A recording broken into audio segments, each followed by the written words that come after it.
Okay.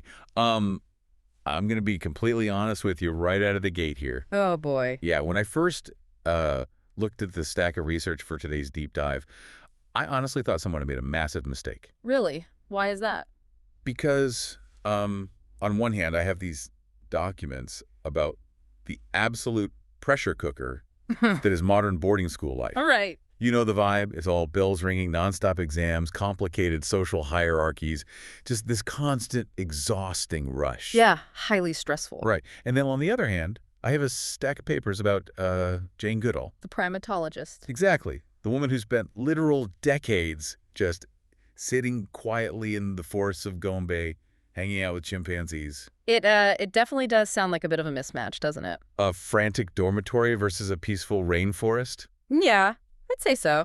I mean, unless the argument we're making here is that teenage students are basically wild animals, which, let's be fair, is a theory I've heard pitched before. Well, there is definitely some overlap in the behavior, that's for sure. But no, the document we are analyzing today is titled What a Boarder Can Learn from Jane Goodall.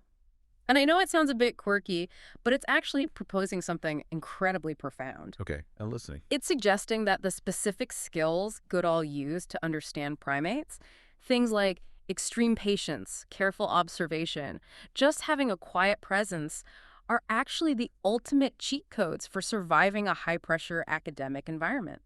Man, that is a huge claim. Yeah. Because when I look at the schedule outlined in this text for your typical boarder, quiet presence feels like the absolute last thing they have any time for. It does seem impossible. I mean, listen to this breakdown of a normal day.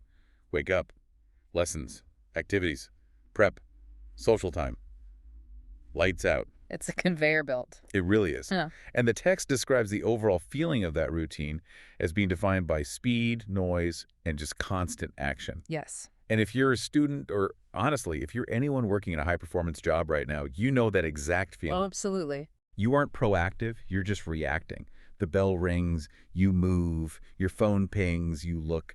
It is just relentless. And that is precisely the core problem our source identifies today. Right. When you live your entire life on a conveyor belt, you actually stop thinking. You just start processing. They're just surviving. Exactly. You're in pure survival mode. So the counterintuitive thesis here is that if you want to actually thrive in that kind of frantic environment, you do not speed up to match it. You have to do what Jane did. Yes, you have to stop. Which, I mean, feels terrifying. If I stop on a conveyor belt, I get run over. Right. That's the immediate fear. That is the fear, yes. But let's actually look at the data here. Jane Goodall didn't run into the African forest and start shouting at the chimps to organize themselves. No, she didn't. She didn't have this aggressive agenda of, I need to discover tool use by Tuesday so I can publish a paper. She went in and engaged in something the text calls the art of noticing. The art of noticing. That's the first big pillar in our source document today. But I want to push back on this just a little bit. Sure. Because noticing sounds kind of passive. It sounds a lot like just daydreaming. So how is staring at stuff a viable strategy for a super busy student? Well, it's not about daydreaming at all. It's about data collection. Okay, explain that. Think about it. Goodall's massive scientific breakthroughs didn't come from imposing her will on the forest. They came from seeing tiny things that everyone else missed, simply because she was still enough to actually see them. Stillness is a tool. Right. In a boarding house, or really any busy school or office, you are surrounded by critical data constantly. Social data, emotional data, environmental data. But we miss it. Because everyone is sprinting to the next class or the next meeting. They are suffering from what psychologists call inattentional blindness. Inattentional blindness. So you're looking at something, but you aren't really seeing it. Precisely. Let's say you walk past your best friend in the hallway. You see them physically, sure, but you're so laser-focused on your upcoming chemistry tests that you completely miss the fact that their shoulders are totally slumped. You miss the micro-expression that says, I'm about to cry. Exactly. You miss the data. And the text gives us a very specific checklist of what we should be looking for. It isn't just a vague look around. It says we need to notice very specific cues. And one of the main ones is noticing when a friend is not okay. Which is much harder than it sounds, especially in our modern culture of just saying, I'm fine all the time. People actively mask their distress. They really do. So to spot that distress, you have to be operating at a slower frequency than the person you're observing. Think about it. If you were vibrating with stress yourself, you cannot tune in to someone else's frequency. Oh, that is a really interesting way to frame it. You have to be the calm baseline in the room. Exactly. The text also mentions the importance of noticing when you personally are becoming tired or stressed. Self-observation. This is huge. It's so easy to ignore. Most burnout happens because people completely ignore their own dashboard warning lights until the engine is literally smoking. Goodall had to be hyper-aware of her own physical and mental state in the jungle. Right, like, is she dehydrated? Is she getting scared? Exactly. So if you're a student, are you noticing that you've been doom scrolling on your phone for 2 straight hours simply because you're terrified of starting an essay? That's data. It is data. So the core argument here is that observation leads to understanding, and then understanding leads to better decisions. Right. If you skip the observation phase just because you feel you're too busy, you are making all your decisions blind. You are essentially navigating a highly complex social jungle with your eyes completely closed. Okay, I can definitely see the value in that. But let's pivot and talk about how this applies to social standing. Because this is where the Jane Goodall analogy gets really spicy in the text. Yes, this is my absolute favorite part of the analysis. It directly challenges our whole societal idea of leadership. It does. When I think of a typical school leader, like a house captain or a prefect, I have a very specific image in my head. They're usually loud, they're highly charismatic. Usually standing on a chair, shouting instructions at everyone. Right. They're the most visibly confident person in the room. The alpha, if we want to use primate terms. Exactly, the alpha. But our source material says, hold on a second. Look at Jane Goodall.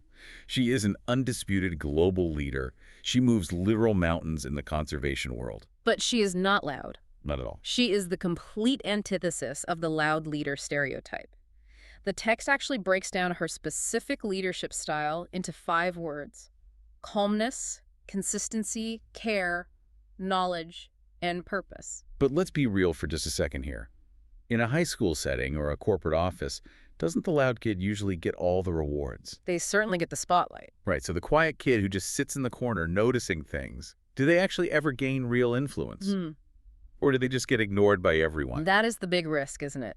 In the very short term, noise always attracts attention. Human beings are biologically wired to look at the loudest thing in our environment. It's a survival instinct. But the text makes a brilliant argument here. It says, we are completely confusing attention with influence. And they are not the same thing at all. Ooh. Okay, break that down for us. Well, the loud leader gets attention, sure. They can get an entire room to look at them. But do they actually make people feel safe? Usually not. Do they build deep trust? Usually no. The Goodall leader, the quiet one, is steadily building what sociologists call social capital. Okay. The source describes this type of person as the one who actually listens. The person who helps quietly behind the scenes. The person who just sets a gentle, highly positive example. Like the person who stays behind to stack all the chairs after an assembly when everyone else is just bolted for the cafeteria. That is a perfect example. Or the person who casually notices a younger student struggling with their tie in the hallway and just steps over and helps them fix it without making a huge scene. Right. That is a classic Goodall moment. It's a grooming behavior, to go back to the primate analogy. It actively lowers the cortisol levels of the entire group. And over time, people naturally gravitate toward that feeling of safety. They absolutely do. The text sums it up beautifully. It says, quiet leadership is powerful. More importantly, it is sustainable. Because the loud leader burns out. Always. They burn out or they eventually alienate people because, frankly, it is exhausting to be shouted at all the time. But that steady, calm presence, that becomes the absolute bedrock of a community. It's really reassuring to hear that. The idea that you don't have to fundamentally change your introverted personality to be highly effective. You just have to lean into a completely different set of strengths. Exactly. But there is a pretty massive catch to all this. Oh, yes. This Goodall method, as we're calling it, takes time. A lot of time. Yeah. And that brings us right into the section on patience. The text highlights a specific detail about Goodall's early research that I think most people completely forget. When we think of her, we picture those iconic National Geographic photos. The ones of her touching a chimp's hand. Right. It looks like a Disney movie. We just assume it was this instant magical connection. It's definitely not magic. It was an absolute grind. Yeah. The text reminds us that she actually spent months in the forest before the chimpanzees trusted her enough to let her anywhere near them. Months of sitting alone in the pouring rain, getting bitten by malarial bugs, with zero tangible results. 0 results. Now, that is a nightmare phrase for any modern student. Or anyone today, really. True. We are so heavily conditioned for the quick win now.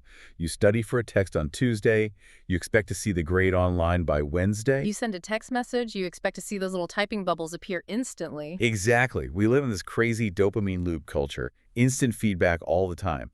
But the text argues that real relationships, deep learning, and genuine character growth do not work that way. No, they operate on what you might call agricultural time rather than digital time. You simply cannot hack the harvest. I love that phrase. You can't hack the harvest. Yeah. And our source lists some very specific areas of school life where this Goodall patience is completely non-negotiable. Yes. It lists learning something difficult, developing true confidence, and the really big one, building friendships. That last one is the issue that causes the most pain for new students, I think. Oh, for sure. You arrive at a new school or a new city, and you immediately feel lonely. And you desperately want a best friend right then and there. But the text is basically saying, look at the chimps. Yes. Yeah. Because trust is a biological process. It involves the very slow release of oxytocin in the brain over a series of repeated, demonstrably safe interactions. You literally cannot force it. If Goodall had just run full speed at the chimp screaming, "Be my friend," they would have ripped her face off. Or at the very least, they would have fled deep into the jungle and never come back. Right. And yet, socially speaking, that is exactly what we often do to each other. We constantly rush intimacy. We overshare way too soon with new acquaintances, or we just come off as desperate. The core lesson here is that you have to learn to sit with the discomfort of not yet. The best growth is slow and steady. That's the direct quote from the text, which is, a pretty hard pill to swallow when you're sitting alone in a dorm room feeling totally isolated. It is incredibly difficult because it requires you to deeply trust the process. It requires you to truly believe that just showing up, being consistently kind, and waiting will eventually pay off, even if you see absolutely zero evidence of it today. It's essentially an act of faith. Let's shift gears slightly here, moving from that internal mindset stuff to the external habitat. Because obviously, Goodall didn't just float around in a void. She lived and worked in a very specific environment. Right. And the source has this whole section titled, "Your Environment Affects Your Well-Being." This is where the analysis moves into some fascinating environmental psychology. It argues that you really cannot understand the organism, meaning the student, without first understanding their habitat, which in this case is the boarding house or just their bedroom. Exactly. Now, I have to say, reading through the advice here, it risks sounding a bit like a nagging parent. It does. It says things like, keep your space calm and organized, take breaks from your screens, go outside. Tell me, is this just basic hygiene advice, or is there actual hard science backing this up? Oh, the science on this is remarkably robust. Let's just look at the organized space point for a second. Okay. It is not about being neat just for the sake of being neat. It fundamentally comes down to cognitive load theory. Cognitive load. Unpack that for us. So your brain is constantly processing visual input from your surroundings, always. Right. If your room is a total disaster zone, clothes all over the floor, textbooks piled randomly on the desk, unmade bed, your brain is subconsciously processing all of that visual chaos as an incomplete task list. Oh, wow. It acts as constant visual noise, and that low-level noise actively raises your baseline cortisol levels. So you are literally making yourself more physically tired just by sitting in a messy room. So cleaning your room isn't actually a chore. It's a performance hack. It is habitat management. I love that. Goodall's camp had to be highly organized for her to function effectively in the wild. If you want your brain to have the bandwidth to focus on complex calculus or navigate exhausting teenage social drama, you have to lower the friction in your physical space first. That makes total sense. Yeah. And what about the point the text makes about spending time outdoors? That is critical. We forget that we are primates. We literally evolved to be under the open sky, not trapped under humming fluorescent tubes all day. True. The text emphasizes this point perfectly. It says, looking after your environment is also looking after yourself. Right. Stepping outside, actually looking at a tree, feeling the wind on your face.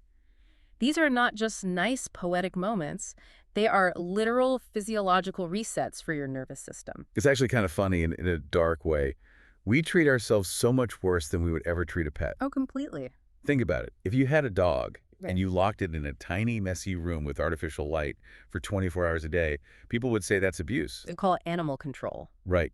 But we do to ourselves every single day. And then we sit around wondering why we constantly feel so incredibly anxious. Exactly. Okay, so we've got the mindset down, notice more, be patient, and we got the habitat sorted. Clean up, get outside. Now, what do we actually do with our time in that community? This is where the source introduces the concept of small actions. Which feeds into this idea of the ripple effect. Because there's this massive myth in schools, and honestly, everywhere in adult life too, that to make any real difference, you need a big title. You need to be the captain, the class president, the CEO. Right. But Jane Goodall started her work as a 26-year-old with literally no college degree, just sitting quietly in the woods. Traditionally speaking, she had absolutely zero power. All she had were her daily actions. And the text lists what it calls micro-impacts. Micro-impacts. These are tiny, everyday behaviors that, when they accumulate, actually change the entire culture of a place. Let's run through the specific list provided in the text, because honestly, some of these seem almost too incredibly small to even matter. You do seem small. Okay, number 1 is speaking kindly. Number 2 is picking up litter. And number 3 is helping a younger student. Let's just look at picking up litter for a second.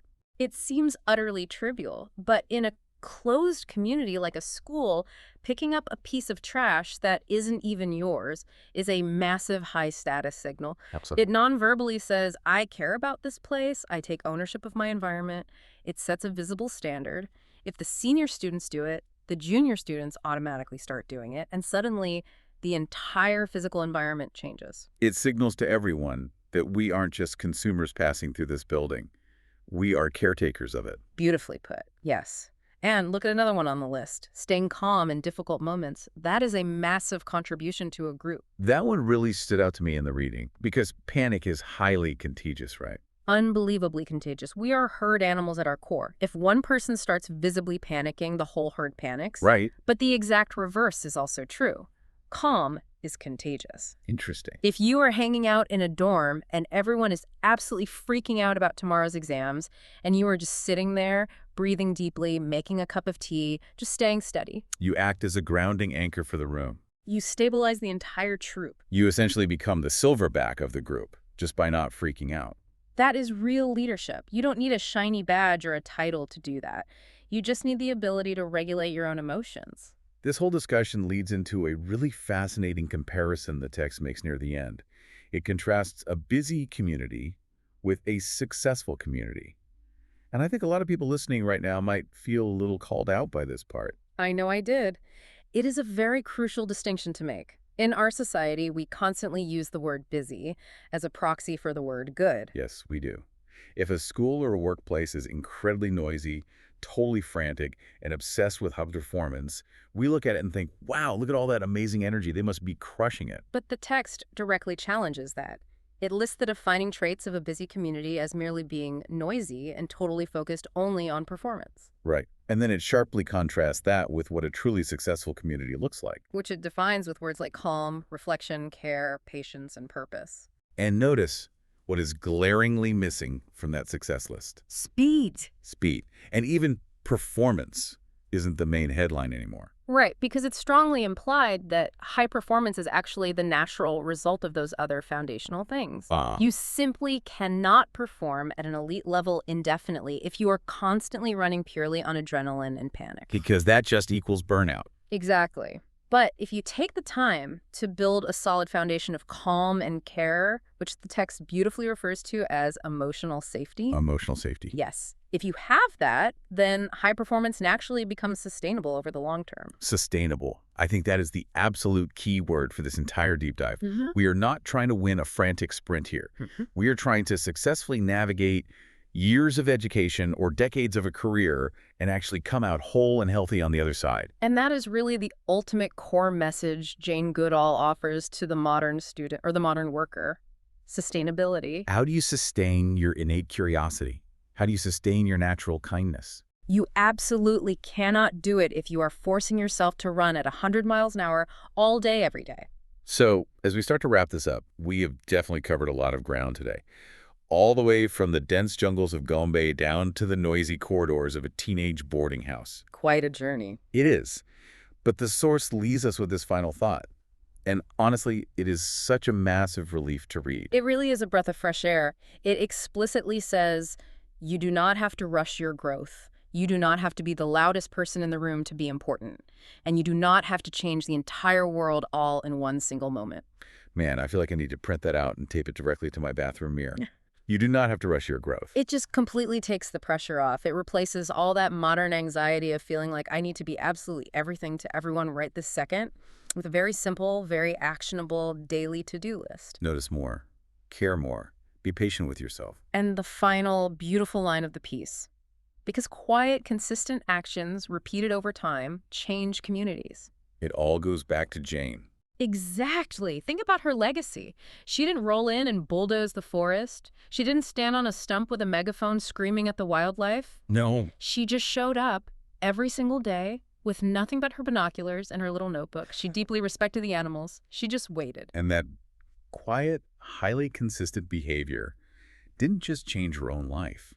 It fundamentally changed how the entire human species understands our place in the natural world. That is a true legacy. And the powerful argument this text makes is that you can build a very similar, meaningful legacy in your own dorm or your own office just by choosing to be the person who stops to pay attention. You might not get an award-winning documentary made about your life, but you will absolutely make the people around you feel truly seen and valued. And that is incredibly powerful. It really is. So before we go, we want to leave you, the listener, with a specific challenge. Let's call it the Jane Goodall Challenge. Oh, I like that. A little field experiment for everyone listening. Exactly. The source material suggests a very simple exercise. Okay. And it sounds incredibly easy when I say it out loud, but I absolutely guarantee you it will be much harder than you think. It asks you to just stop. Just for 5 unbroken minutes. Try it today or tomorrow. Find a quiet spot in your dorm's common room, or grab a bench outside in a park, or honestly, even just sit at your desk at work. But you have to put the phone completely away, close the laptop, no distraction. Just watch. Just observe. Engage your soft eyes. Don't frantically look around for anything specific. Just sit back and observe your habitat. Ask yourself some questions while you sit there. What am I seeing right now that I usually completely miss? Who in this room looks like they are having a really hard day? What specific part of this environment feels chaotic or messy? And turn it inward, too. Yeah. Ask, how does my own body actually feel right in this exact moment? Am I tense? Basically, be the primatologist of your own life for just 5 minutes. You might be completely shocked by the kind of data you gather when you finally stop running on that conveyor belt. I'm definitely going to try it today. I mean, I might look a little weird just silently staring at my coworkers in the break room, but I'm going to commit and try it. Hey, if anyone asks, just tell them you're actively channeling your inner Jane Goodall. Exactly. It's for science. Thank you all for joining us on this deep dive today. Take care, everyone.